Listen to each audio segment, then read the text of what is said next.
今日同大家介紹香港環境卓越大獎其中一間得獎學校——光明學校，由環境運動委員會主辦、環境及自然保育基金資助嘅香港環境卓越大獎，係一項極具代表性同公信力嘅環保獎項。獎項包括唔同界別當中嘅學校界別獎項，係肯定參與學校喺環境管理同環境教育方面嘅努力。另外設有最佳環境教育方案大獎，以鼓勵學校設計推動可持續發展教育方案。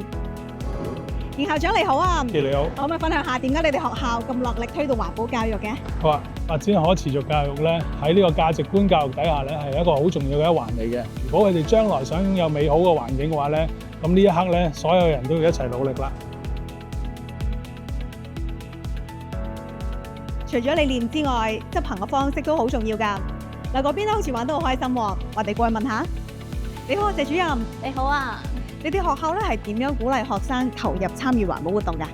咁首先我哋咧優化校園設施，令學生能夠置身喺綠化嘅學習環境，同區內餐廳收翻嚟嘅咖啡渣同埋廚餘轉廢為有機嘅肥料，再將呢啲收成回饋翻俾餐廳使用。引導學生從日常小事做起，讓環保成為生活嘅一部分。而最佳環境教育方案大獎嘅獲獎方案係透過學生用布偶劇表演、工作坊等等嘅活動，帶領幼兒學習蠟筆重做，利用自主體驗式學習，有效咁樣提升學生對環保嘅承擔感，更加將影響力擴展至學校社區。呢個活動可以重用蠟筆，好環保，好有意義。校長啊，學校咧喺推行呢啲措施嗰陣，有冇遇到過啲咩困難？而你哋咧係點樣克服㗎？發展環保教育咧，當然遇到好多困難啦。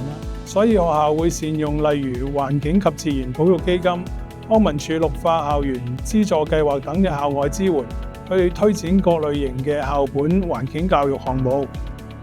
校長啊，可唔可以分享下咧，係咩原因推動你哋咧參與呢兩個獎項嘅？我哋希望咧就引入呢個環保界裏邊特別有公信力嘅機構啦，可以為我哋檢視一下我哋自己學校嘅發展啦，同埋咧又利用佢哋提供嘅一啲準則標準咧，嚟幫我哋咧釐定我哋自己嘅環保教育嘅發展。咁獲獎之後咧，學校有咩得着？喺比賽之中，當然係對所有努力推動環保工作嘅教職員最大嘅肯定同埋鼓勵。同時，從報告獲得嘅改善建議，亦令到我哋知道我哋嘅不足之處。我哋可以利用現金獎逐步優化可持續發展教育嘅工作。你哋有咩心得咧？俾一啲想參賽嘅學校啊？我鼓勵大家咧積極參與環運會提供嘅支援活動喎。活動包括咗參觀獲獎學校啦，而且咧仲有係協導員支援計劃、教師培訓。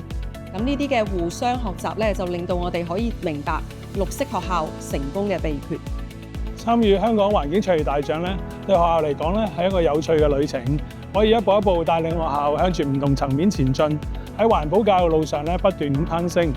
大獎唔係終點，而係檢視環保成果嘅里程碑。環保教育咧係需要學界攜手同行。咁我喺呢度呼籲各界學校咧係踴躍參與，成為綠色學校一份子。耶！新一屆香港環境卓越大獎學校界別及最佳環境教育方案大獎現正接受報名，立刻上環運會綠色學校天地網站了解更多。